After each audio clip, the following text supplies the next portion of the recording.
Hi guys, या सगळ्यांनी जेवायला. आज रविवार आहे तर नॉनव्हेज बनवलेलं आहे मी. बघायचं तुम्हाला मी काय काय बनवलेलं आहे. हे बघा केवढी मोठी भाकरी बनवलेली आहे तांदळाची.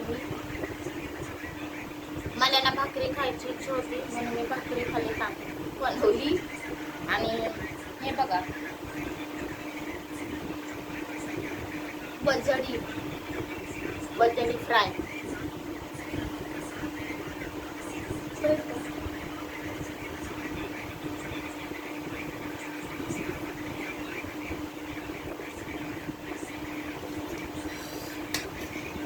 बजडी बनवली होती आणि हे बघा बिर्याणी आहे. आणि माझे फेवरेट आहे खेकडे. हे बघा खेकडे. तर या सगळ्यांनी जेवायला माझ्यासोबत. बाय.